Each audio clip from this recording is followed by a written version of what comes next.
మనం ముందుగా చెప్పినట్టుగా ప్రతి వారం ఒక్కొక్క కీర్తనని ధ్యానిస్తూ దేవుడు మనల్ని ఏ విధంగా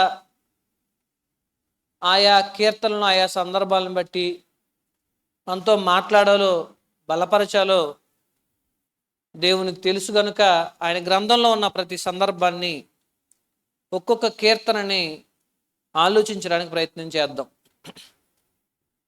ఈరోజు మనం వినబోయే కీర్తన మనందరి జీవితంలో అనుభవంలో ఉన్న విషయాలు, అనుభవంలోకి రాబోయే విషయాలు ఈరోజు మనకు కనబడుతూ ఉంటాయి. కీర్తన గ్రంథం 3వ అధ్యాయము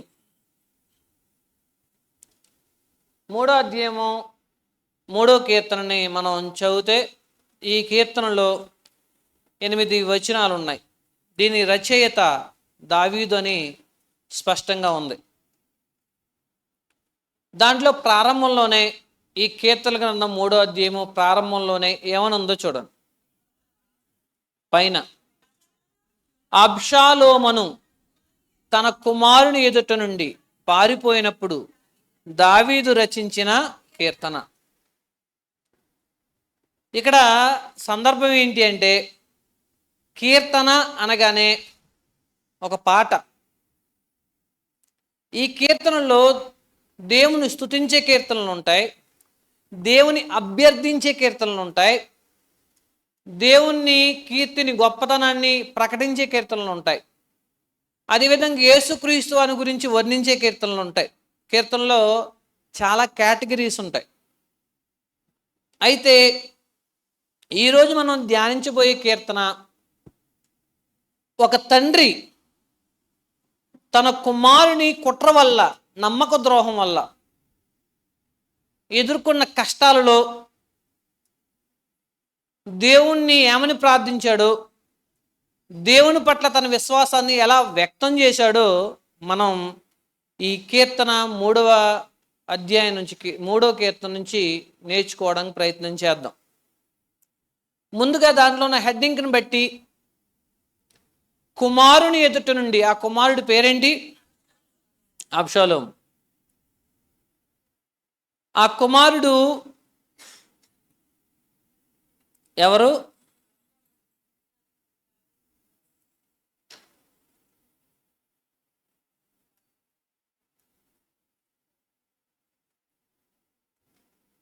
ఓకే, ఎవరైనా?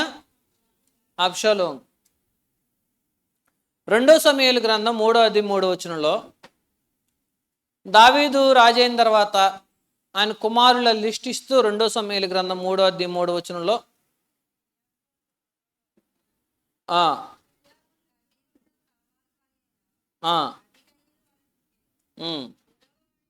మూడవ వాడైన అబ్షాలోము గెషూర్ రాజైన మయాకా వలన పుట్టెను. ఈయన దావీదు భార్య అయిన మయాకా అనే ఆవిడికి పుట్టిన కుమారుడు. ఎవరు? అబ్షాలోము. నిజంగా ఈ కొడుకు నుంచి, కన్న కొడుకు దగ్గర నుంచి తండ్రి పారిపోతున్నాడంట. పారిపోయేటప్పుడు ఒక కీర్తన రాశాడు. కన్న కొడుకే తండ్రి మీద తిరుగుబాటు చేశాడు. ఎంత విచిత్రంగా ఉంది.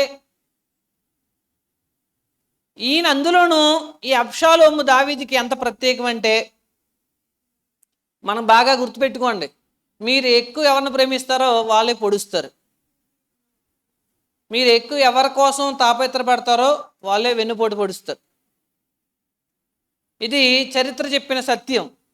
అయినా సరే మనం పొడిపించుకునే వరకు ఏం చేయం, అంతే. అది జరగాలి. ప్రతి పొడి చేసిన తర్వాత చెప్తారు వెనకలు బీగతోళ్ళకి, సరే మీరు నమ్మకంటారా అందరినే అని. వాళ్ళు కూడా వింటారా? వినరు. ఒక తండ్రి తను ప్రేమించిన ప్రియకుమారుడు తండ్రికి ఎలా దెబ్బేశాడో చూద్దాం. అందులోనని 2 సమూయేలు గ్రంథం 14వ అధ్యాయం 25వ వచనంలోకి రండి. ఈయనకున్న స్పెషాలిటీ ఏంటంటే, ఈ అబ్షాలోముకి 14వ అధ్యాయం 25వ వచనం, ఇశ్రాయేలీయుల అందరిలో అబ్షాలోమంత సౌందర్యము గలవాడు ఒకడును, అబ్బా,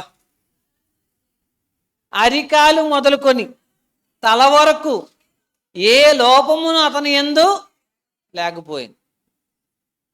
అసలు ప్రతి కొడుకంటే ఇష్టం ఏ తండ్రికైనా. అందులో దావీదులాగా ఈయన కూడా అందగాడు. ఎంత అందగాడు! అసలు ఆ దేశంలోనే అటువంటి వాడు ఎవడు లేడంట. ఏ లోపము లేదు. మీకు అర్థమైందా? ఒకసారి మనం అందంగా ఉన్నామని మనకు అతిశయం ఉంటుంది, లేదా మన పిల్లలు అందంగా ఉంటే అతిశయం ఉంటుంది కదా. అటువంటిది దావీదు గారు అందగాడే, ఆయన కొడుకు అందగాడే. ఇప్పుడు ఎలా ఫీల్ అవుతాడు జనరల్గా కదా. 26వ వచనం, తల వెంట్రుకలు భారంగా ఉన్నన్నారు, ఏటేటా అతడు వాటిని సంవత్సరానికి ఒకసారి కటింగ్ చేయించుకున్నాడు అంట అబ్షాలోము. అంటే అందగాడు, ఆ జుట్టు, ఆకారము అవన్నీ చూస్తే ఆకర్షణీయంగా చాలా చక్కగా ఉండేవాడు. రాజకుమారుడు అంటే దావీదు కొడుకంటే ఈయనండి ఇలా ఉండాలండి అనిపించేలా. అదే అబ్షాలోము ఫ్యామిలీ అంతా అందగాళ్ళే. ఎందుకంటే ఈయనకి కుమార్తె పుట్టింది, ఆమె కూడా ఎవరంట, వాళ్ళ నాన్న, వీళ్ళ ఫ్యామిలీ. దావీదుకి చాలామంది పిల్లలు ఉన్నారు, కానీ దాంట్లో ఈయన అంత అందగాడు ఎవరు లేరు. చూడండి. సో అసలు ఈ అబ్షాలోము గురించి చరిత్ర గురించి మీకు కొంచెం చెప్తాను. దావీదు తను బాగా ప్రేమించిన కొడుకు దగ్గర నుంచి పారిపోతున్నప్పుడు ప్రార్థన చేశాడు, ఒక కీర్తన రాశాడు. అసలు ఏం జరిగింది అనేది మనం ముందుకు తెలియాలి. ఎందుకు పారిపోవాల్సి వచ్చింది? అసలు ఇంత చక్కని కుమారుణ్ణి కలిగిన ఈ తండ్రి ఆనందిస్తూ ఉంటాడు, మంచి కొడుకు అందగాడు అని. అయితే ఈ 14, 15, 16, 17, 18 అధ్యాయాలు 2వ సమూయేలు గ్రంథం చూస్తే అబ్షాలోము చేసిన తప్పు ఏంటంటే, ఈ అబ్షాలోముకి ఒక సహోదరు ఉంది. ఆ అమ్మ పేరు తామార్. అబ్షాలోముకి ఒక సహోదరు ఉంది, అమ్మాయి పేరు తామార్. దాంట్లో దావీదు యొక్క మరొక కొడుకు అమ్నోను అనే అతను వావి వరసలు మరిచి వరసకి చెల్లవుతుంది ఆవిడ్ని, అంటే అబ్షాలోము సహోదరుని తామారుని పాడు చేశాడు. తన చెల్లిని చెరిచిన అమ్నోనుని 2 సంవత్సరాలు పగబట్టి ఈ అబ్షాలోము చంపేశాడు. 2 సంవత్సరాలు ఎదురు చూసి. అయితే ఇక్కడ మనం ఒక మనిషిగా తన చెల్లిని పాడు చేసిన వ్యక్తిని చంపడం హీరోయిజంగా మనుషులు ఫీల్ అవుతూ ఉంటారు. అయితే ఒక విషయం గుర్తుపెట్టుకోండి. ఇక్కడ గుర్తుపెట్టుకోవాల్సిన విషయం ఏంటంటే, చట్టాన్ని చేతుల్లోకి తీసుకోకూడదు. అక్కడ ఎవరున్నారు? వాళ్ళ నాన్న ఉన్నాడు, రాజు అయిన నాన్న అధికారాన్ని, దేవుడు ఆయనకి ఇచ్చిన అధికారాన్ని ఏం చేయాలి? గౌరవించాలి. సో ఇది పరిస్థితి, ఇది నాకు న్యాయం చేయండి అని అడగొచ్చు. అయితే ఈ కుర్రాడు అందగాడు మాత్రమే కాదు, మందగాడు కూడా, అంటే ఆవేశపరుడు. మీకు అర్థమైందా? అయితే ఆవేశపరుడు ఈ కుర్రాడు ఏం చేశాడు? ఇంకొక సహోదరుణ్ణి చంపేశాడు. ఈ చంపేయడంతో దావీదుకి ఒక పక్క తన కొడుకే ఇలా చేయడం ఏంటి, తన కూతురు విషయంలోనే ఒక పక్క బాధ, మరొక పక్క అతన్ని అబ్షాలోము చంపేయడం మరొక బాధ. రాజైన, అధికారం ఉన్న, దేవుని ప్రియుడైన వాడు అని పిలువబడ్డాడు దావీదు, నా ఇష్టానుసారుడైన. అటువంటి దావీదు జీవితంలో, ఆయన కుటుంబంలో ఇటువంటి సమస్యలు వచ్చాయి. ఈ సమస్యల్లో ఈ అబ్షాలోము తలపోటుగా తయారైపోయాడు. ఇప్పుడు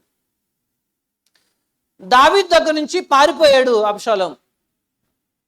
అయితే పారిపోయి కొన్ని సంవత్సరాలు గడిచింది. దావీదు అబ్షాలోం మీద ప్రాణం పెట్టుకున్నాడు అనే పదం ఉంటుంది చూడండి. 14వ అధ్యాయము మొదటి వచనం. రాజు అబ్షాలోం మీద ప్రాణం పెట్టుకున్నాడంట. ఒక కొడుకు పోయాడు, ఇంకో కొడుకు దూరం అయిపోయాడు. అందులోనూ బాగా ఇష్టమైన కొడుకు అయి ఉండొచ్చు. తన కుమారుని గురించి బాధపడుతున్నాడు. అయితే ఈ సందర్భంలో ఏం జరిగిందంటే, యావాబు అనే ఇంకొక సైన్యాధికారి ఉన్నాడు. యావాబు అని దావీదు సైన్యంలో రాజ్యంలో ఒక సైన్యాధికారి ఉన్నాడు. ఆయన పేరు యావాబు. ఈ యావాబు ఒక స్కెచ్ చేశాడు, ప్లాన్ వేసి, దావీదుకి ఒక పక్క కొడుకు మీద ప్రేమ ఉంది, ఇంకో పక్క తప్పు చేశాడని కోపం కూడా ఉంది. సో దగ్గరికి రానివ్వట్లేదు. దావీదు ఊరుకోడేమోనని అబ్షాలోం భయంతో దాక్కున్నాడు. ఈ మధ్యలో యావాబు అనే సైన్యాధికారి ఏం చేశాడంటే, ఒక స్త్రీని పంపించి, అయ్యా నాకు 2 కొడుకులు ఉన్నారు, ఓ కొడుకు ఇంకో కొడుకుని చంపేశాడు, ఈ చంపేసినాడు ఎలాగపోయాడు, ఉన్న కొడుకు చంపినందుకు మా ఊరోళ్ళందరూ ఆయన్ని మాకు అప్పగించు, సహోదరుని చంపినోడు మేము బతకనివ్వం అని చెప్పి అడుగుతున్నారు. ఇప్పుడు ఈయన్ని అప్పగిస్తే నాకు 2 కొడుకులు లేకుండా పోతారు, మరి మీరే న్యాయం చెప్పండి అయ్యా అని ఆయనకే స్కెచ్ చేసింది. మీకు అర్థమైందా? ఇప్పుడు న్యాయం చెప్తే ఎవరికి న్యాయం చెప్పాలి? ఆవిడ వెళ్ళిపోతూ అయ్యా ఒక్కసారి ఆలోచించండి, ఇది నా కుటుంబంలోనే కాదు మీ కుటుంబంలో కూడా జరిగిందని. యావాబు కూడా చెప్పాడు ఇలాగా అన్నాడు. ఈ ప్లాన్ అంతా యావాబు స్కెచ్ చేసాడా అని దావీదుకి అర్థమైపోయింది. అయ్యా మీరు దేవదూతల వంటి జ్ఞానం గలవారు, మీ దగ్గర నేనేమి దాచలేను, మీకు మొత్తం సీన్ అర్థమైపోయింది కదా. ఓకే, మొత్తానికి దావీదు అలౌ చేశాడు, రమ్మను అబ్షాలోం రమ్మను, అయితే నా మొహం చూడదని చెప్పి అసలు అన్నాడు. యెరూషలేము వచ్చాడు. యెరూషలేము వచ్చిన తర్వాత 2 సంవత్సరాలు యెరూషలేము వాళ్ళ నాన్న ముఖాన్ని, రాజు ముఖాన్ని చూడకుండానే ఉన్నాడు. ఈలోగా ఈయన ఏం చేశాడంటే, చెప్పాను కదా అందగాడు కానీ మందగాడని, ఈ 2 సంవత్సరాలు మా నాన్న మొహం చూడకుండా అయిపోయిన పరిస్థితి. యావాబు సహాయం చేశాడు, ఆ యావాబు కబురంపించాడు, కొంచెం మా నాన్నతో మాట్లాడించు, మీటింగ్ ఏర్పాటు చేయని. ఈయనేమో ఆలస్యం చేశాడు. ఆలస్యం చేస్తున్నాడని రావట్లేదని ఆ యావాబు చేయాలని తగలెట్టేశాడు. ఇప్పుడు యావాబు గొడవకు వచ్చాడు అబ్షాలోం దగ్గరికి. నా చేయలేని తగలెట్టావు, నేను పిలిచినప్పుడు వచ్చావా? చూసారా ఈ మనిషి ఏంటో. ఇప్పుడు ఆ మనిషిని రప్పించడానికి ఏం తగలెట్టేశాడు? చేయాలని తగలెట్టేశాడు. మనసులో పెట్టుకున్నాడు యావాబు. ఓకే, నా టైం కూడా వస్తుంది కదండి. రైట్, అయితే మొత్తానికి ఆ రాజుతో మాట్లాడి, అయ్యా జరిగిందేదో జరిగింది, మీరు దయతలిచి రప్పించారు, మరి మిమ్మల్ని చూడాలనుకుంటున్నాడు మీ అబ్బాయి, మీరేమో అవకాశం ఇవ్వట్లేదు, ఒకసారి అవకాశం ఉండంటే పిలిచాడు. పిలిచి చివరికి రాజు దావీదు రాజు అబ్షాలోము క్షమించి ముద్దు పెట్టుకున్నాడంటే ఇష్టపడ్డాడు, అంగీకరించాడు. ఓకే, కథ ఎలా జరిగింది? దాన్ని ఏమంటారు, సుఖాంతం అయిపోయింది అనుకుంటున్నారా? ఈ ముద్దు పెట్టుకున్న వాడే స్కెచ్ చేశాడు. అసలు ఈయన కన్న కొడుకు దావీదుకి, పైగా తప్పు చేశాడు, క్షమించాడు, హక్కును చేర్చుకున్నాడు, ప్రేమించాడు, మళ్ళీ యథావిధిగా తన ఆస్థానంలో అవకాశం ఇచ్చాడు. ఇప్పుడు దావీదు తర్వాత రాజు ఎవరు అవుతారు తెలుసా? అబ్షాలోము.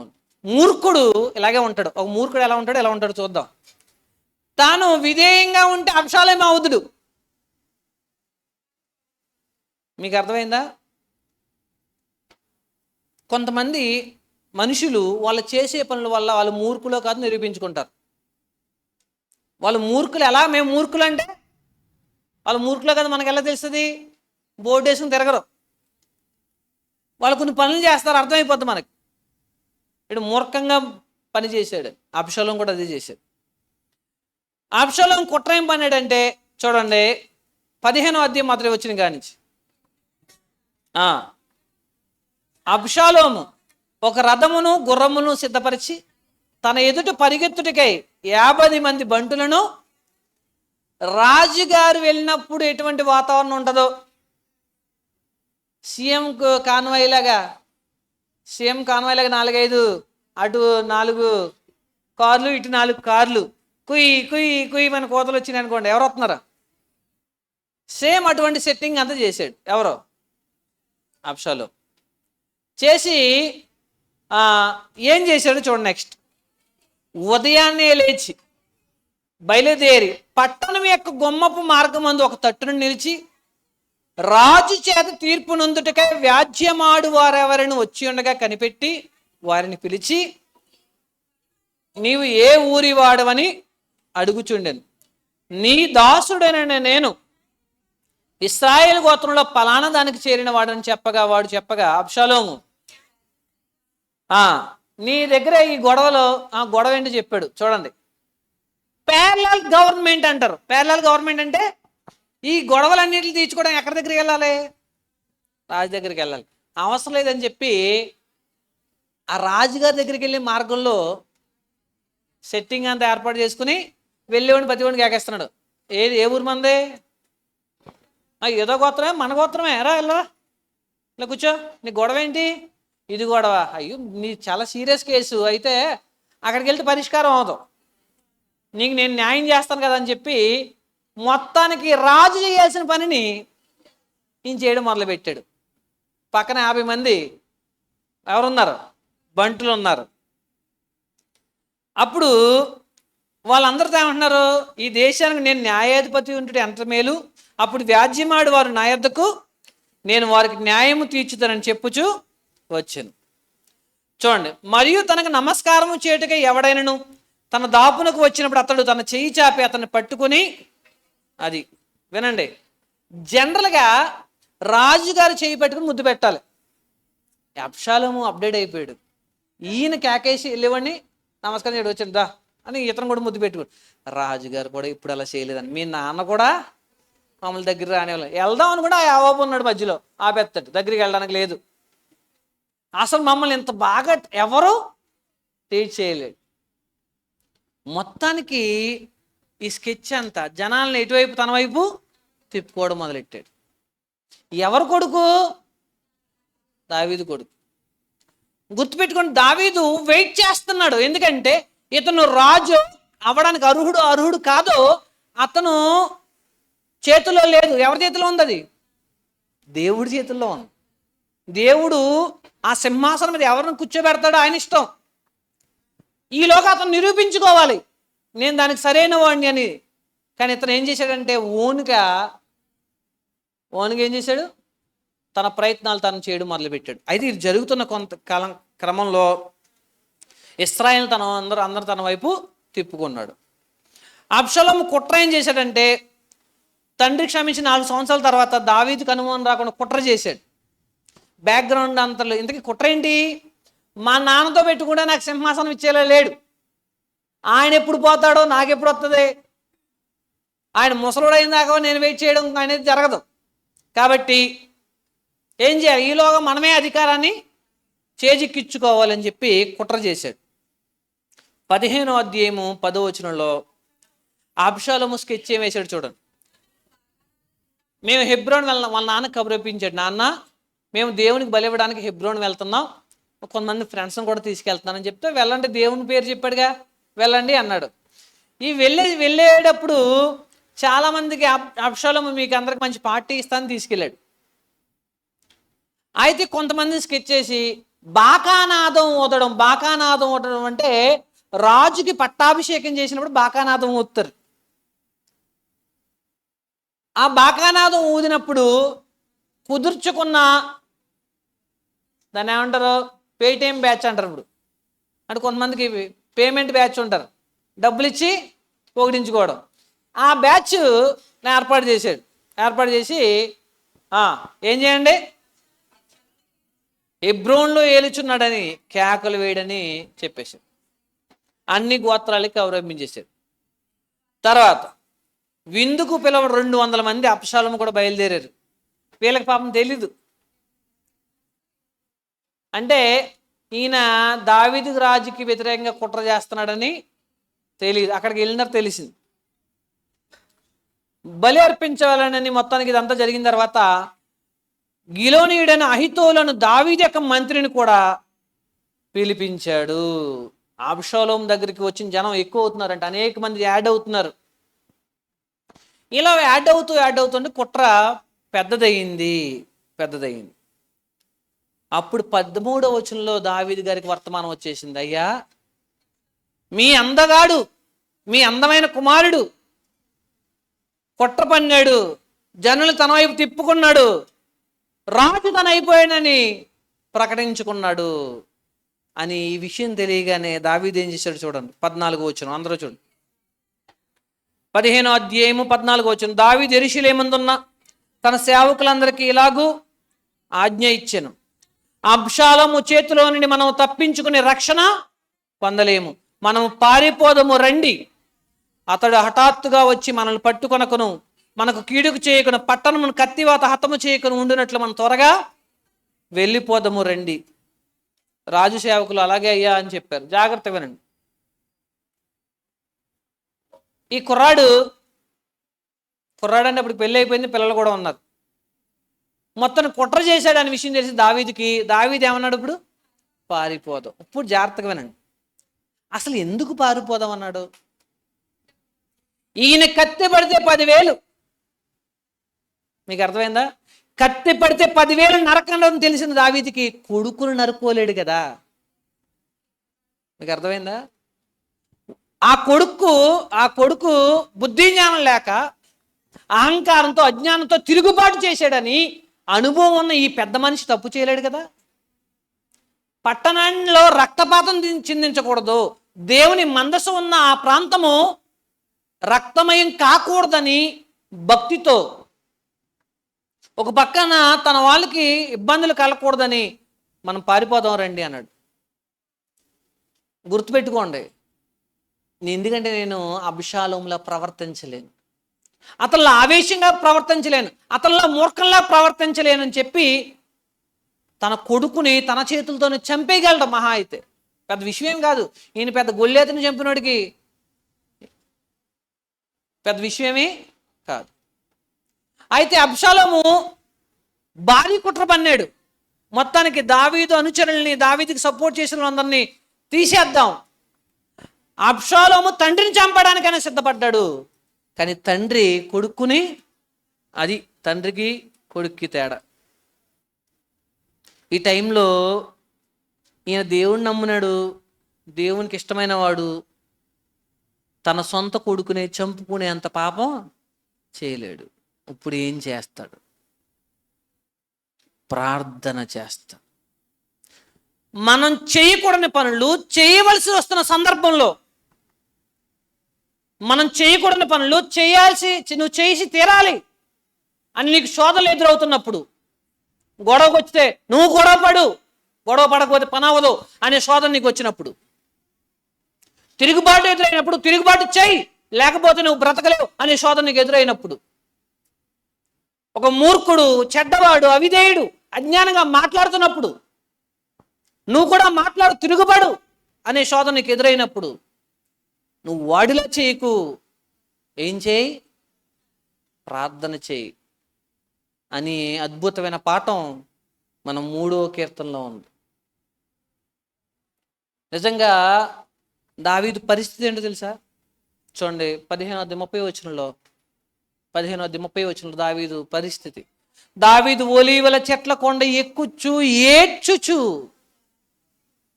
ఆ అబ్షాలోము ముద్దు పెట్టుకుని మురిసిపోయి ఉంటాడు ఎన్నో రోజు.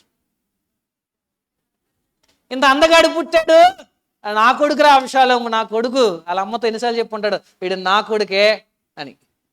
ఇప్పుడు ఆ కొడుకే ఏ తండ్రికి ఒకప్పుడు ఆనందాన్ని ఇచ్చాడో అదే కొడుకు ఇప్పుడు ఏం చేస్తున్నాడు? దావీదు రాజు ఏడుస్తున్నాడంట కొడుకుని బట్టి.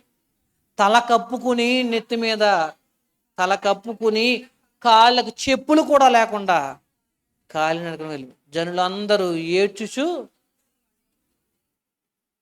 అది ఈ ఏడుపులో, ఈ దుఃఖంలో, ఈ బాధలో ఏం తక్కువ చేశాను అబ్షాలోముకి? చిన్నతనం అని తెలుసో తెలియక తప్పు చేశాడని దూరం పెట్టాను, ఫోన్లే క్షమించాను, దగ్గర చేర్చుకున్నాను. దగ్గర చేర్చుకుని క్షమించి హత్తుకుని మళ్ళీ నా రాజ్యమందిరంలో అధికార పీఠం దగ్గర భవిష్యత్తులో నా తర్వాత రాజు అవుతాడని ఎదురు చూశాను ఈ కొడుకుని. అప్పుడు వాడు నాకు వ్యతిరేకంగా తిరుగుబాటు చేశాడని ఏడుస్తూ వెళ్ళిపోతున్నాడు దావీదు. మనం ప్రియమైన పిల్లలు, మనల్ని పెంచుకున్న పిల్లలు గుర్తుపెట్టుకోండి. ప్రతి మనిషికి డేట్ నోట్ చేసుకోండి ఈరోజు. ప్రతి మనిషికి మీ జీవితంలో మనల్ని దెబ్బేసి వాళ్ళు ఖచ్చితంగా ఉంటారు. బీ రెడీ, దానికి సిద్ధంగా ఉండండి. దేనికి సిద్ధంగా ఉంటారంటే, మనం ప్రేమించిన వాళ్ళు, మనం సహాయం చేసిన వాళ్ళు, మనం హత్తుకున్న వాళ్ళు, మన స్నేహితులు, మన బంధువులు, మన వల్ల సహాయం పొందిన వాళ్ళు, మన వల్ల మేలు అనుభవించిన వాళ్ళు మనల్ని ఏడిపించడానికి సిద్ధంగా ఉంటారు. ఈ ప్రపంచంలో రెడీగా ఉన్నాను. నిజంగా అదే జరిగింది. ఎవరో బయటోళ్ళు కాదు, ఇక్కడ ఎవరు సొంత కొడుకే. ఒకప్పుడు నాన్నతో దెబ్బలాడి మరి, భర్తతో దెబ్బలాడి మరి ఆ కొడుకుని సపోర్ట్ చేసాం, వాడు గట్టిగా పొడుస్తాడు. రేపొద్దున రెడీగా ఉన్నాడు. దేనికి రెడీగా ఉండండి? దేనికి రెడీగా ఉన్నాను? పొడిపించుకోవడానికి రెడీగా ఉన్నాను. ఇంకో దేనికి రెడీగా ఉన్నాను తెలుసా? పొడుస్తాడు, వెన్నుపోటు పొడుస్తాడు. దేనికి రెడీగా ఉండాలంటే అది జరుగుతుంది, నువ్వు ఎవరి మీద ఆధారపడాలో. అప్పుడు నీ మానసిక పరిస్థితి ఏంటో, అప్పుడు నువ్వు కృంగిపోకుండా, బలహీనం అవ్వకుండా ఎలా ఉండాలో నేర్పే పాఠమే అనుభవంతో కూడిన దావీదు మహారాజు మన కోసం రచించిన కీర్తనే ఈ కీర్తన. నిజంగా కాదా? మన జీవితంలో అనుభవాలు లేవా? మన ఈ చేతులతో ఎత్తుకొని అప్పుడు గుండెల మీద మెత్తని కాళ్ళతో తన్నుతున్నప్పుడు ఎంత ఆనందపడి ఉంటాం. ఇప్పుడు అదే కొడుకు గుండెల మీద తన్నుతుంటే అప్పుడు గుర్తొస్తుంది మనకి, వీడినా వరదల్లోనూ తుఫానుల్లోనూ చచ్చిపోతాడేమో అని చెప్పి భయంతో, నేను చచ్చిపోయినా పర్వాలేదు, నా కొడుకు నా కూతురు బతికొండాలని చెప్పి అర్ధరాత్రి అపరాత్రం లేకుండా ప్రయాణం చేసి కాపాడుకున్నాం. వీడినా అనిపిస్తుందా? ఖచ్చితంగా అలా జరగకుండా ఉండాలి అని కోరుకుందాం, కానీ జరిగితే సిద్ధంగా ఉందాం. బి రెడీ, సిద్ధంగా ఉందాం. ఇప్పుడు దావీదు తన శత్రువుని బాగా పెంచి పోషించాడు. దావీదు తన శత్రువుని బాగా పెంచి పోషించాడు. యేసుప్రభు కూడా అన్నారు, వారి ఇంటి వారికి శత్రువులు అవుతారని. మన బాధ కలుగుతూ ఉంటుంది, అప్పుడప్పుడు బాధ కలుగుతూ ఉంటుంది. మన ఇంట్లో మనల్ని పరాయి వాళ్ళగా చూసే రోజులు వస్తాయి. ఇల్లు కష్టపడి కట్టుకున్నది నేను, ఇటుకో పేర్చి ఇంత పెద్ద చక్కగా ఇల్లుని కట్టింది నేను, ఇప్పుడు కొన్ని ముసలోడ దగ్గరగా నేను బయట పడుకోబెట్టాను. ఆ ఇంట్లో కూడా వరండాలో కూడా వద్దు, ఎక్కడ పక్కన పశువులు బాగుంటే దాంట్లో తోసేయండి. బాగా ముసలోళ్ళు అయితే తర్వాత విషయం, అది అంతకంటే ముందే ప్లాన్ చేసేస్తారు మన వాళ్ళు. నువ్వు ఉండడానికి వీల్లేదు, నువ్వు ఉంటే నేను ఉండను. ఎందుకు? అప్పుడు మనకు అనిపిస్తుంది, వీళ్ళ కోసమా నేను రాత్రి పగళ్ళు కష్టపడ్డాను. ఈ ప్రపంచానికి ఒక విషయం తెలియట్లే, వీళ్ళందరూ మోసపోతారు, వీళ్ళందరూ దెబ్బలు తింటారు. మనుషుల కోసం బతికే వాళ్ళందరూ ఇదే పరిస్థితి. అందుకే దేవుణ్ణి నమ్మండి, దేవుణ్ణి ఆశ్రయించండి. అయితే పరిస్థితులు ఎలా మారుతాయంటే, నువ్వు దేవుణ్ణి నమ్మని నీ కష్టాలు రావచ్చు, కానీ ఆ కష్టాలను నిలదొక్కునే ధైర్యాన్ని, సహాయాన్ని దేవుడు అనుగ్రహిస్తాడు. అదే దావీదు కీర్తన. దీంట్లో అహితోపేలు అనే దావీదు గారి యొక్క మంత్రి, ఈయన చాలా తెలివైనడు. ఇప్పుడు కొడుకు కాదు, తండ్రి రాజకీయం చేయడం మొదలెట్టాడు. ఇప్పుడు వరకు కొడుకు రాజకీయం చేశాడు, ఇప్పుడు తండ్రి రాజకీయం చేయడం మొదలెట్టాడు. అహితోపేలు చేరాడా, అప్పుడు ప్రార్థన చేయడం మొదలుపెట్టాడు. దేవుడికి చేస్తున్నాడు. చూడండి, యెహోవా అహితోపేలు యొక్క ఆలోచనను అక్కడ సాధువుకొని యాజకుని అతని కొడుకుల్ని పెట్టాడు. నా దగ్గర రాకండి, మీరు అక్కడే ఉండండి, విషయం నాకు ఇన్ఫర్మేషన్ ఇవ్వండి అని. ఇంకో హిత్తీయుడైన గిత్తయిని, నువ్వు నాతో రావాల్సిన అవసరం లేదు, పట్టణంలోనే ఉండు, నాకు సమాచారాన్ని పంపించు అని ఇప్పుడు ఈ కొడుకు ఎన్ని తెలివితేటలు ఉంటాయి, వీళ్ళ నాన్నకి ఎన్ని యుద్ధాలు చేసి ఉంటాడు, ఎన్ని తెలివితేటలు ఉండాలి. ఎందుకంటే ఈయన సామరస్యంగా రక్తం చెందకుండా పరిష్కరించాలనుకుంటున్నాడు. అవతలోడేమో కయ్యని కాలు దూతున్నాడు, నాన్న గురించి తెలియక, నాన్న అంటే ఏంటో తెలియక, ఆయన చేసిన యుద్ధాల గురించి తెలియక. అప్పుడు దావీదు, నా కొడుకు నేను చంపుకోలేను, నా కొడుకు నేను వదులుకోలేను, ఆల్రెడీ ఒక కొడుకును పోగొట్టుకున్నాను, ఇప్పుడు ఏం చేస్తాం? ఆ అహీతోపెలు ఖచ్చితంగా ఈ స్కెచ్లన్నీ దావీదుకు తెలిసి ఎంత కుట్ర పన్నుతాడు, ఎలా పన్నుతాడు. కాబట్టి ప్రభువా, అహీతోపెలు అనే మంత్రి యొక్క ఆలోచనని చెడగొట్టు. అప్పుడు రాశాడు పాట. చూద్దాం ఇప్పుడు. ఇది బ్యాక్గ్రౌండ్. ఆ దావీదుకు పుట్టిన ఈ అందమైన అబ్షాలోము చివరికి దావీదు మీదే తిరుగుబాటు చేసి రాజవ్వడానికి ప్రయత్నం చేస్తున్న సందర్భంలో, కుట్ర పన్నిన సందర్భంలో, యెహోవా, నన్ను బాధించేవారు ఎంతో విస్తరించి ఉన్నారు, నా మీదకి లేచేవారు అనేకులు. దేవుని వల్ల అతనికి రక్షణ ఏమీ దొరకదని నన్ను గూర్చి చెప్పువారు అనేకులు. యెహోవా, నీవే నాకు కేడుముగాను, నీవే నాకు అతిశయాస్పదముగా నా తలెత్తువాడుగాను ఉన్నావు అని చెప్పి ఈ కీర్తన రాశాడు. దాని మీనింగ్ ఏంటో చూద్దాం ఒక్కొక్కటిగా. ముందుగా ఈ కీర్తనని, దావీదు గారు రాసిన కీర్తన బాగా డివైడ్ చేద్దాం. 1-2 వచనాల్లో శత్రువులు ఏం చేశారో, ఏం చేస్తున్నారో రాశాడు. దేవుడు దావీదుకి ఏం చేశాడో 3-4 వచనాలు చెప్పాడు. దావీదు విశ్వాసంతో ఏం చేశాడో 5-6 వచనాల్లో చెప్పాడు. 7-8 వచనంలో దేవుడు ఏం చేయగలడో చెప్పాడు. ఈ 8 వచనాల్లోనే దావీదు మొత్తం శత్రువులు ఏం చేశారు తనకి, ఆ సందర్భంలో దేవుడు దావీదుకి ఏం చేశాడు, తర్వాత దావీదు అది నమ్మిన దావీదు విశ్వాసంతో ఎలా ఉన్నాడో, తర్వాత దేవుడు ఏం చేయగలడో, ఈ విషయాన్ని వర్ణిస్తూ ప్రార్థన చేస్తూ కీర్తన రాశాడు. అదే 3వ కీర్తన. ముందుగా మొదటి భాగం, శత్రువులు ఏం చేశారంటే చూడండి, నన్ను బాధించేవారు ఎంతో విస్తరించి ఉన్నారు, నా మీదకి లేచేవారు అనేకులు. దేవుని వల్ల అతనికి రక్షణ ఏమీ దొరకదు, నన్ను గూర్చి చెప్పువారు అనేకులు. ఇప్పుడు దావీదుని బాధించేవారు ఎవరు? అనేకులు. కుట్ర జరుగుతున్న కుట్రలో 200 మంది నెంబర్ అనేది మనకు విందులో పాల్గొన్నారని చూసాం. వీళ్ళు తెలియకుండా వెళ్ళిన వాళ్ళు తెలిసి కావాలని ఆ కుట్ర చాలా పెద్దదైపోయింది. దావీదుకి అంతరంగికులు, దావీదుకి సలహాలు చెప్పి మంత్రి కూడా ఎవరి వైపు వెళ్ళిపోయాడు? కొడుకు వైపు వెళ్ళిపోయాడు. నన్ను బాధించి వారు ఎంతో విస్తరించి, కొడుకును గూర్చి నమ్మిన వారు చేసిన నమ్మద్రోహం గురించి బాధపడుతున్నాడు. బాధించి వారు ఎవరక్కడ? బయట దేశాల వాళ్ళు అయితే బాధపడ్డేమంత, పక్క దేశం వాళ్ళు ఎలాగా నేను బాగుపడడం ఇష్టం లేదు, యుద్ధం చేయడానికి సిద్ధంగా ఉంటారు అనుకుంటాడు. ఇప్పుడు బాధిస్తున్నారు. ఎవరు బాధిస్తున్నారు? ఇంట్లో వాళ్ళు. మీకు క్వశ్చన్ తెలుసా? మనుషులకి బాధలు ఎక్కువగా ఎవరి వాళ్ళు వస్తాయండి? ఎక్కువ శాతం ఇంట్లో వాళ్ళే వస్తాయి. మన కుటుంబ సమస్యలు ఎక్కువ. మన కుటుంబ సమస్యలు ఎక్కువ ఉన్నాయి అని సరిపోక మనం సీరియల్లో సమస్యలు కూడా తమ సమస్యలుగా భావించి రోజు ఏడుస్తూ వాళ్ళ గురించి మరి డిస్కస్ చేసుకునేంత విశాల దృక్పథం ఉంది మనకి. బాధ ఎందుకు బాధ మన జీవితంలో అంటే నమ్మక ద్రోహం చేస్తే. నిజంగా మనకు అనిపిస్తూ ఉంటుంది. మీకు ఆ అనుభవం ఉంటే మీకు బాగా అర్థమవుతుంది. ఆ అనుభవం లేని వాళ్ళకి అనుభవం ఏక అర్థమవుతుంది. నేను ఇప్పుడు చెప్పిన అర్థం కాదు.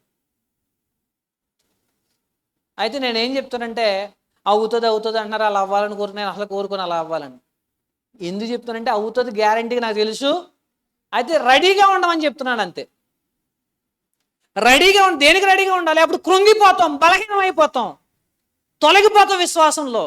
నా జీవితం అయిపోయింది, నిరాశవాదంలోకి వెళ్ళిపోతాం. అవసరం లేదు. నీకంటే ముందు ఒక సీనియర్ చెప్తున్నాడు, మనకి అనుభవం ఉన్న ఒక దావీదు రాజు చెప్తున్నాడు. అప్పుడు నేనేం చేశానంటే అని ఈ పాట రాశాడు కదా, రెండో మాట, కొడుకు మాట విని విరోధంగా లేచారు చాలామంది. నా మీదకి లేచేవారు ఎవరు? కొడుకు మాట విని కుట్రలో చేరిన వాళ్ళు, ఆయన మీదకి లేచిన వారు.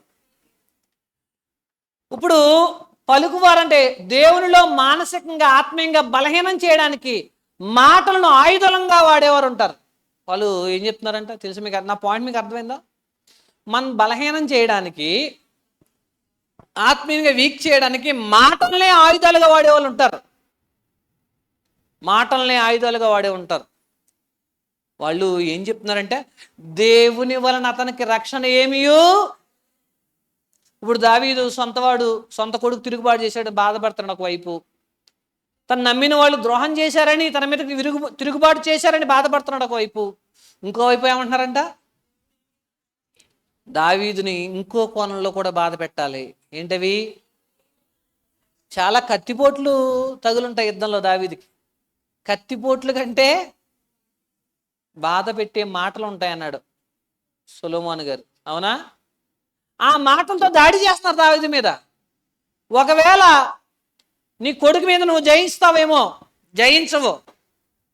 దేవుడు మా పక్షాన వచ్చేసాడు. అహితోపేలు మీ మంత్రి మా పక్షాన వచ్చేసాడు. వాళ్ళందరూ పెద్ద పెద్ద గొప్ప వాళ్ళందరూ మా పక్షాన వచ్చేసారు. మేము దేవుడికి ఆల్రెడీ ప్రార్థన చేసి బయర్పించే బాకానాదం ఊదాం, మొత్తం అంతా అధికారం మాదే అని అనుకుంటున్నారు. ఇప్పుడు దావీదు మనసు ఏమైపోద్ది? ఇంకా వీక్ అయిపోతాడు. అవునా? గుర్తుపెట్టుకోండి, ఇలా బలహీనం చేసేవాళ్ళు చాలామంది ఉంటారు మన మాటలతోటి. ఇప్పుడు కత్తుల్ని కటారుల్ని ఏం వాడుతున్నారు? మాటలనే వాడుతున్నారు. కాబట్టి ఆ మాటల్ని నుంచి తప్పించుకోవడానికి మనకెవరు? ఇప్పుడు దేవుడు ఏం చేశాడు చెప్తున్నాడు చూడు. దేవుని పేరట వారు కూడా రాజకీయం చేస్తూ దేవుడు దావీదును వదిలేశాడు అనుకుంటున్నారండి. హెబ్రోన్ ఎందుకు వెళ్ళారు? ఏమని చెప్పారు? దేవునికి బలివ్వడానికి వెళ్ళాం. మేము కూడా అబ్షాలోము ఏమనుకుంటాడు, మేము కూడా ప్రార్థన చేసే మొదలెట్టాం. ఏంటి కుట్రా? మేము కూడా ప్రార్థన చేసే మొదలెట్టాం. ఏంటి కుట్రా? కుట్రలు కూడా ఏమనుకుంటున్నారు? గుర్తుపెట్టుకోండి, అలాంటివి ఏమీ ఫలించవు. తర్వాత ఏం జరిగిందో చూడండి. సెల అనే పదం చూడండి. అక్కడ సెల అంటే అర్థం ఏంటి? ఈ 2 లైన్లు పాడిన తర్వాత ఒకసారి ఆగు. సంగీతం అక్కడ మ్యూజిక్ వస్తుంది, లేదా ధ్యానిస్తాం, ఆగాలి, ఆలోచించు అని. ఈ కీర్తనలో ఈ పదం ఎప్పుడైనా వచ్చింది అనుకోండి, ఆ 2 లైన్లు, ఆ లైన్స్ ఇప్పుడు ఎక్కడ దాకా వచ్చిందో అవన్నీ పాడి ఒకసారి ఆగాలి. ఆగి మళ్ళీ కంటిన్యూ చేయాలి. అదనమాట. ఓకేనా? సెల అనే పదానికి అర్థం. రైట్. నెక్స్ట్ 3:3-4 వచ్చిన వాళ్ళు దేవుడు దావీదుకి ఏం చేశాడో చెప్తున్నాడు చూడండి. యెహోవా, నీవే నాకు కేడుముగాను, నీవే నాకు అతిశయాస్పదముగాను, నా తల ఎత్తువాడుగాను ఉన్నావు. ఏలుగెత్తి నేను యెహోవాకు మొరపెట్టినప్పుడు ఆయన తన పరిశుద్ధ పర్వతం నుండి నాకు ఉత్తరం ఇచ్చును. దేవుడు దావీదుకి ఏం చేశాడో చెప్తున్నాడు చూడండి. దేవుడు కేడెము అంట. ఎవరో? ఇప్పుడు కుట్రలో చాలామంది చేరారు, దావీదుని చంపడానికి ప్రయత్నం చేస్తున్నారు. ఇప్పుడు రక్షించేది ఎవరు? ఎవరో? దేవుడు. మీరు ఎప్పుడైనా చెప్పారా, నా సంగతి నీకు తెలియదు, రేపు చూసుకుంటానంటారు. నన్ను నేనే కాపాడుకుంటాను అనుకుంటాం మనం. కానీ దావీదు అంటున్నాడు, దేవుడు నా కేడుము. 2వ మాట అతిశయాస్పదము. జనులేమో అవమానిస్తున్నారు, దేవుడిని వదిలేశాడు. దావీదు టైం అయిపోయిందండి, ఆ ముసలానికి ఇంకెందుకండి, కొడుకు చేసిగా. దావీదు జమానా అయిపోయింది, అధికారం ఇప్పుడు కొడుకు చేసిగా అని అవమానిస్తున్నారు జనులు. ఇప్పుడు దావీదు అంటున్నాడు, మీరు అవమానిస్తున్నారు, దేవుడు నా అతిశయాస్పదం అంటే నా విజయానికి, అతిశయానికి ఆయనే కారణం. తల ఎత్తువాడేవు దేవుడు. గుర్తుపెట్టుకోండి, దేవుడు ముందు తల వంచితే మనల్ని తల ఎత్తుతాడు ఆయన, తల దించుకునేలే చేయడు. దేవుని సన్నిధిలో మీరు తల వంచి, తండ్రి నేను నీకు పూర్తిగా అప్పగించుకుంటున్నాను, మీరు ఏం చేసినా యాక్సెప్ట్ చేస్తా. మీకు చెప్పడానికి సమయం లేదు, ఇన్ని అనుభవాలు తెలుసు నాకు, ఇన్ని సాక్ష్యాలు తెలుసు నాకు. దేవుని గురించి నిలబడి దేవుని కోసం తమ్మును తాము అప్పగించుకున్న మనుషులు ఓడిపోయినట్టు చరిత్రలోనే లేదు. తమ్మంతో తాముగా గెలవాలనుకున్న వాళ్ళు ఓడిపోయారు, కానీ దేవుడి మీద ఆధారపడిన వాళ్ళు ఎప్పుడు ఓడిపోలేదు. ఎందుకంటే దేవుడు ఓడిపోడు కాబట్టి.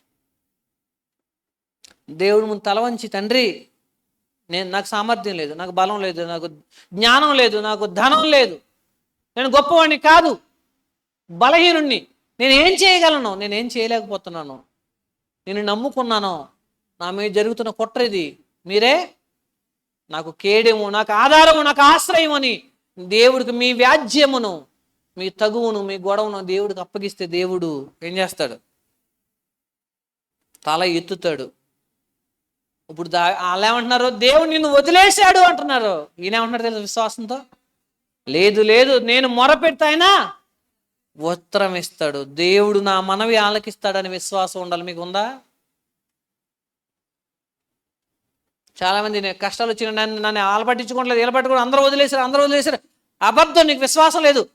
వదలలేదు నేను ఒక ఆయన, ఎవరో దేవుడు వదలడు, నీకు విశ్వాసం ఉంటుంది. దేవుడు వదలని వాడు, విడిచిపెట్టని వాడు. ఆ ధైర్యం ఉంది మనకి. కష్టాల్లో మనం మాట్లాడే మాటలు మనకు విశ్వాసం ఉందో లేదో చెప్తాయి. కష్టాల్లో మనం మాట్లాడే మాటలు మన భక్తిపరులమో భక్తిహీనమో చెప్తావు. కష్టంలో మనం మాట్లాడే మాటలు మనకు మనుషులు ముఖ్యమో దేవుడు ముఖ్యమో చెప్తాయి. కష్టాల్లో మనం మాట్లాడే మాటలు మనం మూర్ఖులమో తెలివైన వాళ్ళమో చెప్తాయి. కాబట్టి తొందరపడి ఏం చేయకూడదు? తొందరపడి కోయిల ముందే కూసిందని ఏం చేయకూడదు. నాకు ఇంత చిన్న బాధ కలగగానే అయిపోయి నేను చచ్చిపోతాను, నా జీవితం అయిపోయింది. ఏమీ అవ్వదు. నీకంటే బోల్డ్ మంది ఈ భూమి మీద బతికి నీకంటే దారుణ పరిస్థితులు అనుభవించి బతికి చచ్చిపోయారు. విశ్వాసంలో విజేతలుగా నిలిచి. ఏంటి చిన్న బాధకే, చిన్న కష్టానికే? దావీదు అంత ధైర్యంగా ఎలా బ్రతకగలిగాడు? 10,000 మందిని చంపగలిగిన వాడు ప్రశాంతంగా ఉన్నాడు. కొడుకుని చంపుకోలేడు కదా. అతను మూర్ఖత్వంతో తిరుగుబాటు చేయొచ్చు, ఇతను ఆ విధంగా చేయలేడు. మరి ఏం చేస్తున్నాడు? దేవునికి ప్రార్థన చేస్తా. మనం మాటకి మాట, నోటికి నోరు అని అనుకుంటాం, కానీ భక్తి పరులు దేవుడి మీద విశ్వాసం ఉంటే ఆయనకు అప్పగించండి. అసలు మీ దేవుడు ఎవరో మీకు తెలుసా? ఆయనకు తెలుసు. ఆయన నా కేడు. అవమానిస్తున్నారండి, నన్ను తప్పుగా మాట్లాడుతున్నారండి, తక్కువగా మాట్లాడనివ్వండి. వాడేంటో వాడు నిరూపించుకున్నాడు. నీ దేవుడేంటో నువ్వు నిరూపించు. వెయిట్ చేయి. నీ దేవుడేంటో నువ్వు ఓపిక పట్టు. ఆయన ఏంటో నిరూపిస్తాడు, నీ వ్యక్తిత్వం ఏంటో నిరూపిస్తాడు. ఓపిక పట్టాలి కొంతకాలం. దేవుడు పని చేయడానికి ఆయనకి సమయం ఇవ్వాలి, ఆయనకి అవకాశం ఇవ్వాలి. మనం ఏం చేస్తామండి? ఈలోగా అంత ఓపిక లేకుండా మన వాళ్ళు అయిపోతాం. అందుకే మన తలదించుకునే పరిస్థితులు వస్తాయి. కానీ ఆయన ఎవరో? మన తల ఎత్తువాడు. 5-6 వచనంలో ఏం చెప్తున్నాడు చూడండి. దావీదు విశ్వాసంతో దేవుని నమ్మిన ఈ మనిషి ఎలా ఉన్నాడు చూడండి. ఇప్పుడు యెహోవా నాకు ఆధారము కావున నేను పండుకొని నిద్రపోయి మేలుకొందును. 10,000 మంది దండెత్తి నా మీదకి వచ్చి మోహరించిన నేను భయపడను. ఇది గొప్ప విషయం ఏంటనుకుంటున్నారా? మీ మీద కుట్ర పన్ని ఈ రాత్రికి మేము లేచేయడానికి స్కెచ్ చేశారని తెలిసిందనుకోండి, మీకు అర్థమైందా? అసలు నిద్ర పడుతుందా? అందులోని మామూలుగా కాదు, అధికారం కోసం ఎదురు చూస్తున్న సొంత కొడుకు. శత్రువులందరూ ఒకటైపోయారు, మనల్ని చంపేయడానికి ప్లాన్ చేశారు. శుభ్రంగా బిర్యానీ తిని పడుకుంటారా? ఒకవేళ సైనికులు పడుకున్నా మనం పడుకోం. అటు ఇటు కాళ్ళిన పిల్లలకు తిరుగుతూనే ఉంటారు. ఎందుకు? అటువంటిప్పుడు కొబ్బరికాయ పైన టప్మని పడినా గుండాకపోద్దాం. వచ్చేసాడు, ఎవడో శత్రువు వచ్చేసాడు, గోడ దూకేసాడు. రండ్రా యాబాబు ఎక్కడున్నావు? మీ రాజుకి కాపలాకాయని తెలీదా అంటాం మనమైతే. ఆయన ఎంత అద్భుతంగా చెప్పాడు చూడండి. యెహోవా నాకు ఆధారము, నేను పండుకొని నిద్రపోయి పండుకుంటాను, నిద్రపోతాను, 3 జరుగుతాయి. మనోళ్ళైతే నిద్రలోనే పోతారు. ఎందుకు? ఈ భయంతో, ఈ బాధలతో. ఓకే, 10,000 మంది దండెత్తి నా మీదకి వచ్చి మోహరించినను. అబ్బాయి ఎంత కాన్ఫిడెన్స్గా చెప్పాడు. ఎంతమంది? 10 మంది వచ్చి మన మీద దెబ్బలాడుతున్నారు అనుకోండి. 10 మంది వచ్చేసారండి నా మీద దెబ్బలాడికి, 20 మంది వచ్చేసారు నా మీద దెబ్బలాడికి, 100 మంది వచ్చేసారండి నా మీద దెబ్బలాడికి. ఈయన దగ్గరికి ఎంతమంది వస్తారు? భయపడ్డంట. విశ్వాసం గలవారు నిశ్చింతగా ఉంటారు. ఇది సింపుల్ లాజిక్. కొన్ని విషయాలు అనుభవిస్తేనే అర్థం అవుతాయి. మీరు నిశ్చింతగా ఉండొచ్చు ఏ విషయంలో అయినా సరే, మీరు దేవుని పరిపూర్ణంగా నమ్మితే. విశ్వాసం గలవారు ఎలా ఉంటారు? నిశ్చింతగా, చింతలు ఏమీ ఉండవు. మీకు ఏమైనా చింతలు ఉన్నాయా? ఉన్నాయి. మళ్ళీ డిసెంబర్లోకి వచ్చేరుకోండి, చింతలేదిక వింతగాను అప్పుడు మారుతారు. ఇలాగా నవంబర్ వరకు చింతలే, అనేక వింతలే మన జీవితంలో. విశ్వాసం గల వారు నిశ్చింతగా ఉంటారు. నేను నా గురించి చెప్పనా, నేను నిశ్చింతగా ఉంటాను. అసలు ఎట్టెనీ కాస్ట్ ఏం జరిగినా ఏ పరిస్థితికైనా నిశ్చింతగా ఉంటాను. ఎందుకంటే నేను నమ్మిన దేవుడు సజీవుడు ఉన్నాడు, ఆయన చచ్చిపోడు, మాట ఇచ్చినవాడు, నమ్మదగినవాడు, ఆయన చూసుకుంటాడు. ఏం జరిగినా. ఇంకోటి ఏంటంటే, నేను ప్రతి పరిస్థితికి సిద్ధంగా ఉంటాను. ప్రతి పరిస్థితికి, మీరు అది ఏ పరిస్థితి అయినా సిద్ధంగా ఉంటాను. ఏదైనా ఎదుర్కోవడానికి ప్రశాంతంగా ఉంటాను. ఏం కాదు, నాకు తెలిసి ఇది జరుగుతుంది. ఓకే, బైబిల్లో చాలాసార్లు చదివాను, భక్తుల జీవితాల్లో చూశాను, ఇలా జరుగుతుంది. పెద్ద గొప్ప విషయమేమి కాదు. ఇది నీకు ఒక్కడికే జరగట్లేదు, నీ ముందు చాలామంది ఇటువంటి బాధలు ఎదుర్కొన్నారు. నువ్వు కూడా పెద్ద గొప్పోడు ఏమి కాదు. అనుభవించు, నిలబడు, నమ్మకంగా ఉండు, విజయం సాధిస్తావు అంతే.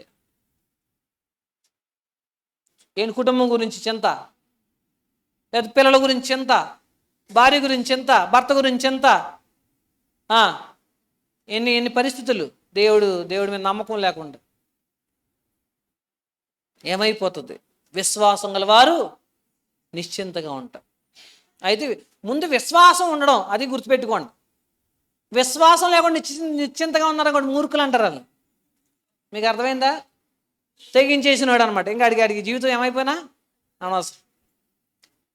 దేవుడు చేస్తాడు మన జీవితంలో అనే ధైర్యంగా ఉండాలి. నెక్స్ట్, విశ్వాసం గలవారు ధైర్యంగా ఉంటారు. దావీదు, నేను భయపడను. నేను ఎందుకు భయపడను? 10,000 మంది వస్తే మీరు భయపడరా? ఎందుకంటే ఈయన పక్కన ఎవరున్నారు?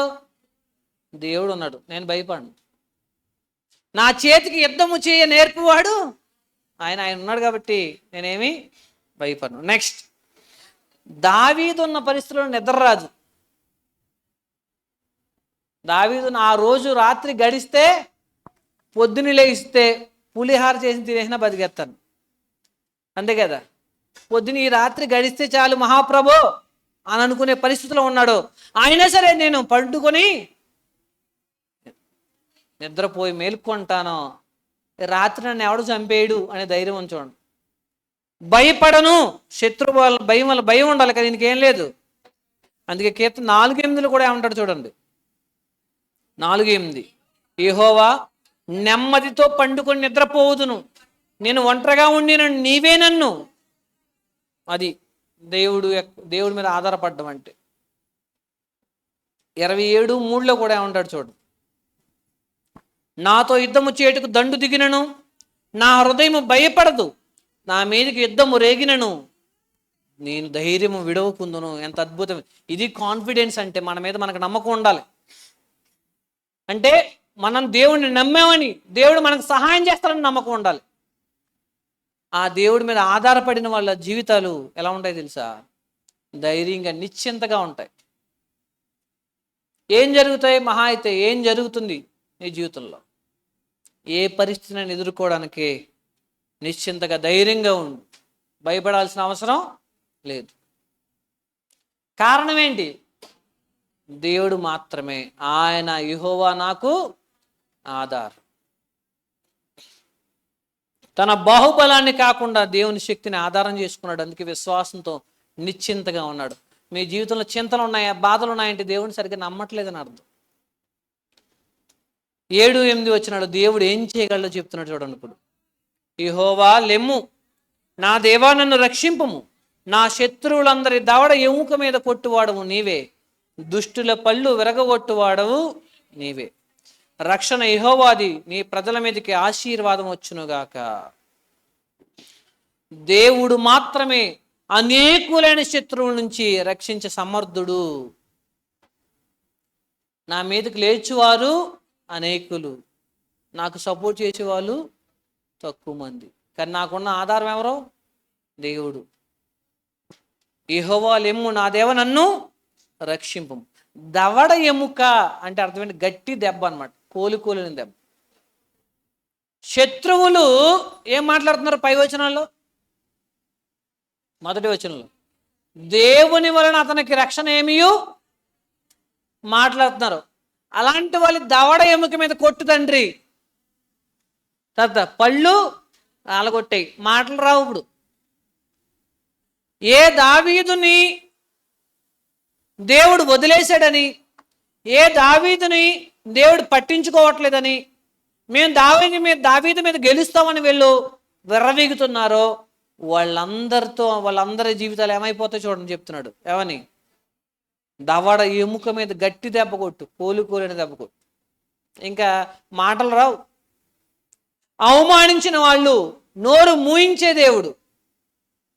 విశ్వసిస్తే, ఓపిక పడితే పళ్ళు విరగొట్టడానికి ఇంకా మా నోరు ఏం మాట్లాడిందో దావీదు గురించి వాళ్ళు నోరు మూయించి, నేను మీ పక్షాన కాదు దావీదు పక్షానే ఉన్నానని నిరూపించి తండ్రి అంటున్నాడు. వాళ్ళ క్లెయిమ్ ఏంటి? వాళ్ళు ఏమన్నారు? దేవుడు దావీదుని వదిలేశాడని. నువ్వు వాళ్ళ నోరు మూయించి నా పక్షాన ఉన్నానని నిరూపించగల సమర్థుడు తండ్రి అని దేవునికి విజ్ఞాపన చేస్తున్నాడు. దేవుడు ప్రజలను దేవుడు రక్షిస్తాడు. ఆయన ప్రజలు ఆశీర్వదింపబడతారు. దీని తర్వాత ఏం జరిగిందో తెలుసా? ఈ ఈ ఈ ప్రార్థనని దేవుడు ఆలకించి అహితోపేలు అనే ఆ ప్రధానమంత్రి ఆజ్ఞని ఏం చేశాడు తెలుసా? దేవుడు భంగపరిచాడు. అతని మాట వినకుండా ఆ కుర్రవాడిని అబ్షాలోము వేరొకరి మాట విని దావీదు మీద యుద్ధానికి వచ్చాడు. చివరికి సొంత కన్న తండ్రినే చంపుకోవడానికి సిద్ధపడ్డాడు. యుద్ధానికి వచ్చాడు. యుద్ధానికి వస్తే ఏమైందో తెలుసా?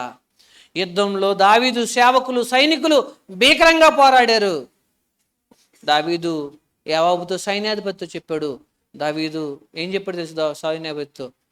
యెహోవా, ఒక విషయం గుర్తుపెట్టుకో, నా కొడుకు తిరుగుబాటు చేశాడు, కానీ అతని జోలికి మాత్రం చంపకండి. యువరాజు రాజకుమారుడి ప్రాణాల జోలికి వెళ్ళకండి అని చెప్పాడు. అయితే ఈ యుద్ధం భీకరంగా జరుగుతున్న సందర్భంలో అసలు మనోడు జుట్టు పోలుగాడు కదా, జుట్టు విపరీతంగా పెంచాడు. సంవత్సరానికి ఒకసారి కటింగ్ చేయించుకుంటాడు. ఈ జుట్టు కొమ్మల్లో ఇరుకుపోయింది. సైనికులు వచ్చి యెహోవాకు చెప్పారు,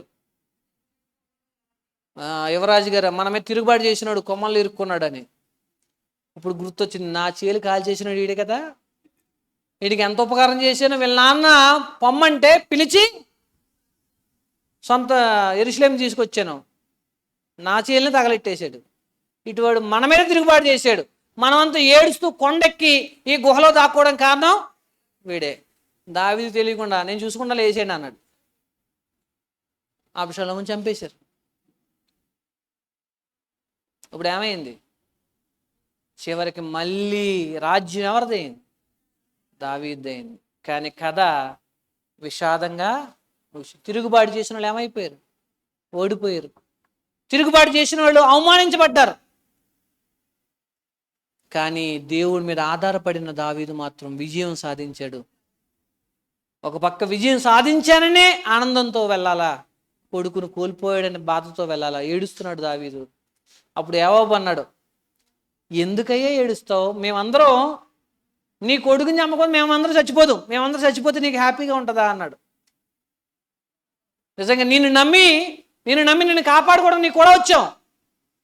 కూడా దుర్మార్గుడైన కొడుకు కోసం, నీ మీద తిరుగుబాటు చేసిన కోసం ఏడుస్తావు ఎందుకు అని సైన్యాధిపతి చెప్పగానే మొత్తానికి దావీదు దాని నుంచి బయటపడ్డాడు. అయితే ఈ కీర్తన ద్వారా ఒక విషయం నేర్చుకుని మనం ముగించేసుకుందాం. మన జీవితంలో మనం నమ్మిన వాళ్ళు, ప్రేమించిన వాళ్ళు, మన కడుపును ముట్టిన వాళ్ళు, మనల్ని కన్నవాళ్ళు, మనం కన్నవాళ్ళు ఎవరైనా సరే, ఏ కోణంలో అయినా సరే, ఏ విధంగానైనా సరే మనల్ని బాధ పెట్టవచ్చు. సిద్ధంగా ఉండి, బీ రెడీ, సిద్ధంగా ఉండి. మనం ప్రేమించిన వాళ్ళు, ముద్దులాడిన వాళ్ళు, ఆనందించిన వాళ్ళు ఎవరు మన దగ్గర ఉంటే మనం సంతోషంగా, గర్వంగా, అతిశయంగా ఫీల్ అయ్యేమో వాళ్ళే మనల్ని బాధ పెట్టవచ్చు. ఎవరు మన స్నేహితులు, మన ముఖ్యులు, మన అంతరంగికులు అనుకున్నామో వాళ్ళే మనల్ని శత్రువు చేతికి అప్పగించవచ్చు. అటువంటి పరిస్థితులు రావచ్చు. అయితే అటువంటి సందర్భాలు మన సొంత పిల్లలే మనం పనికిరావనో, వృద్ధాప్యలో ఉన్నామనో, మన వల్ల వాళ్ళకి ఉపయోగం లేదనో మనల్ని ఏం చేసి పక్కన పెట్టాలనుకోవచ్చు. ఏమైనా సరే ప్రతి మనిషి తన జీవితంలో ఇటువంటి పరిస్థితిని ఎదుర్కొంటాడు. అప్పుడు ఏం చేయండి? మళ్ళీ వాడు కత్తి పట్టుకొచ్చాడు, నేను కత్తి పట్టుకొస్తాను వెళ్ళకండి. ఏం చేయండి? ప్రార్థన చేయండి. నా దేవుడు నాకు సహాయం చేస్తాడు. గుర్తుపెట్టుకోండి, అన్యాయంగా అలా ఒకవేళ ఎవరైనా తిరుగుబాటు చేస్తే అబ్షాలోము పరిస్థితి ఏమైందో చూశారు కదా, అలాగే పతనం అయిపోతారు. ఈలోగా మీరు నోరు జారకుండా, మీరు గొడవలకు వెళ్లకుండా, మీరు దెబ్బలాటలు పెట్టుకోకుండా దేవుడి మీద ఆధారపడి ఆయనకు ప్రార్థన చేయండి. ఒకటే చెప్పండి, నా దేవుడు నాకు ఆధారం, నా కేడము, ఆయన నా తల ఎత్తువాడు. నన్ను అవమానించడు, నేను అవమానపడే పరిస్థితుల్లోకి ఆయన నన్ను తీసుకువెళ్ళడు. నేను నిశ్చింతగా శుభ్రంగా వండుకోండి, శుభ్రంగా తినండి, పడుకోండి, నిద్రలేగండి. ఈ పరిస్థితులు ఏం చెప్తాయి? నేను ధైర్యంగా ఉన్నానని చెప్తాయి. లేకపోతే అమ్మా నా కొడుకు ఎంత మాట అన్నాడో తెలుసమ్మా, అమ్మా నా కొడుకు ఇలా చేశాడమ్మా, అమ్మా నా కూతురు ఇలా చూశాడు, ఇవన్నీ వేస్ట్. అప్పుడు అయ్యా అని ఆయన చెప్పుకోండి. మీరు ఇన్నవాళ్ళు చెప్తున్నాను, ఇన్నవాళ్ళు సగం దరిద్రం వెళ్ళే ఇలా చెప్పగానే వీళ్ళు అయ్యబాబు ఎలా జరిగింది ఇలా జరిగింది అంటారు. రేపొద్దున అమ్మ కొడుకులు ఒకటైపోతే మీరు ఫూల్స్ అయిపోతారని. మీకు అర్థమైందా? ఇప్పుడు విన్ని మధ్యలో మసాలా రాస్తారు కదా, ఈ మసాలా రాసిన వాళ్ళకి తర్వాత మండిపోతుంది మూతి. చెప్తున్నాను ఎందుకు చెప్పనా, వీళ్ళు బాగానే ఉంటారు. ఇప్పుడు బాధ కలిగిన రోజులు అమ్మ కొడుకు కాకపోతారా, అనాథములు కాకపోతారా, మధ్యలో మీరు వెళ్ళి ఏంటి అగ్గుపొల్లు వేసారని కూడా తగలబడిపోతారు. కాబట్టి అటువంటిప్పుడు ఒకటి విషయం చెప్పండి, ఏమని? మీరు అన్నదమ్ములు, మేము బయట వాళ్ళు, మీరు ఒకటి కాకపోతారా? మీరే జాగ్రత్తగా ప్రేమగా ఉండండి. అన్నదమ్ములు అలా ఉండకూడదు, అమ్మ కొడుకులు అలా ఉండకూడదు అని చెప్పాలి. అయ్య బాబోయ్ ఎంత మాట అన్నాడండి, అసలు ఏ కొడుకనే అంటాడండి, మా కొడుకు కూడా ఇప్పుడు నన్ను అనలేదండి అంటాడు. కంగారు పడకు. నా కొడుకు నన్ను ఎప్పుడు నేను అనలేదు అంటాడు. కంగారు పడకు. అప్పుడు ఆవిడ ఉండదు చెప్పడానికి. కాబట్టి ఇటువంటి విషయాలు ఏం చేయండి, మధ్యలో మీకు అర్థమైందా, వాళ్ళని దేవుడి వైపు చూసేలా చేయండి. ఎందుకులే, నువ్వు కన్న కొడుకు వదిలేసుకున్నావా, ఒకరిని బాగోనప్పుడు వదిలేసుకున్నావా, కాపాడుకోలేదా, ఇన్నిసార్లు తన్నుంటాడు వదిలేసుకున్నావా, నీ కొడుకుని క్షమించావు కదా. మీకు తెలిసి ఈ అమ్మలు కూడా మామూలు కాదు, వీళ్ళ మాత్రం కొడుకుని తిట్టచ్చు, ఎవరైనా తిడితే ఊరుకోరు మళ్ళీ. మీకు అర్థమైందా? వీళ్ళు మాత్రం కొడుకుల్ని ఏమైనా అనొచ్చు, ఇంకో వాళ్ళని అందరూ మా అబ్బాయిని అంటావా ఏంటి అంటారు. సో కాబట్టి ఈ సందర్భం అంతట్లో కూడా అల్టిమేట్గా సింపుల్ ఒకటే విషయం, ఇటువంటి సమస్యలు వచ్చినప్పుడు ప్రార్థన చేయండి. దేవుడి మీద ఆధారపడండి. దేవుడు న్యాయం చేస్తాడు. దేవుడు ఎట్టకేలకు చిట్ట చివరికి విజయాన్ని అనుగ్రహిస్తాడు. కాబట్టి యెహోవా లెమ్ము, నా దేవా నన్ను రక్షింపుము అని నాకే కాదు నాలాంటి ప్రజలందరికీ ఆయన ఆశీర్వాదమును అనుగ్రహించేవాడు. ఆయన ప్రజలను ఆయన ఎప్పుడు వదులుకోడు అనే సందేశంతో దావీదు గారి కీర్తనని ముగించారు. ప్రార్థన చేసుకుందాం.